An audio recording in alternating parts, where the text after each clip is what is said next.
নমস্কার বন্ধুরা, MND kitchen ব্লকে আপনাদেরকে স্বাগত। আজকে আবারও চলে আসলাম লাউ কাঁকড়ার রেসিপি নিয়ে। তো বাইরে খুব বৃষ্টি হচ্ছে, দেখুন প্রচুর বৃষ্টি হচ্ছে, বেরোতে পারছি না। বৃষ্টিতে খাল টালগুলো সব ডুবে গেছে। তার ভিতরে আটন পেতেছিল, আটনে কিছু কাঁকড়া হয়েছে। এই কাঁকড়া দিয়েই আজকে লাউটাকে রান্না করব। দেখুন আশেপাশে প্রচুর বৃষ্টিতে বেরোতেই তো পাচ্ছি না।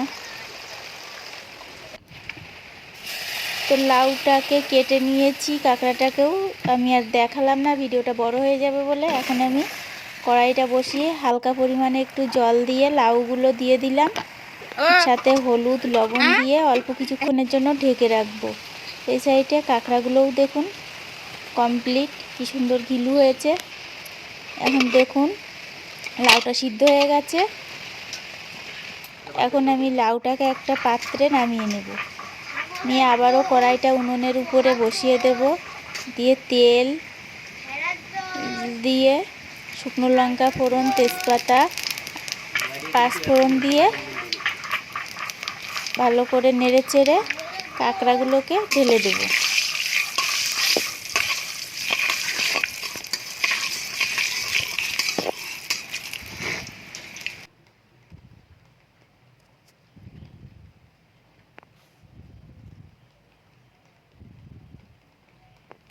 এখন আমি কাঁকড়াগুলোকে মিনিট 2 ধরে ভালো করে ভেজে নেব।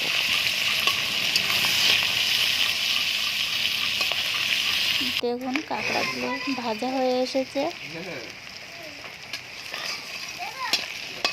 এখন আমি লাউ সিদ্ধ করে রাখা লাউটাকে ঢেলে দেব।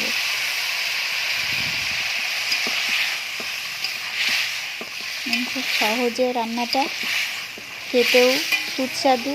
আপনারা চাইলে বাড়িতে খেয়ে দেখতে পারেন এইভাবে করে। এখন আমি একটু ধনেপাতা কুচি করে রেখেছিলাম, সেটাকে দিয়ে দেব, দিয়ে আবারও নেড়ে চেড়ে দেখুন কেমন আঠা আঠা হয়ে এসেছে, তরকারির পুরটাও চলে এসেছে। এখন আমি দুটো কাঁচা লঙ্কা চিড়ে দিয়ে দেবো। কাঁচা লঙ্কাটা এখন দিলে ফ্লেভারটা ভালো আসে, একটা গন্ধ আসে ভালো, তার জন্য কাঁচা লঙ্কাটা আমি লাস্টেই দেবো। দেখুন একটু আঠা আঠা ভাব চলে এসেছে। এখন সামান্য পরিমাণে একটু চিনি দিয়ে দেব। দেখুন অল্প পরিমাণেই দেবো চিনিটা, দিয়ে আবারও একটু নেড়ে চেড়ে এবার আমি এটাকে নামিয়ে নেব। তো বন্ধুরা, রেসিপিটা কেমন লাগলো অবশ্যই কমেন্টে জানাবেন। রেসিপিটা ভালো লাগলে একটি লাইক ও সাবস্ক্রাইব করে দেবেন। তো বন্ধুরা দেখুন নামানো হয়ে গেছে। তো কেমন হয়েছে অবশ্যই কমেন্ট করে জানাবেন।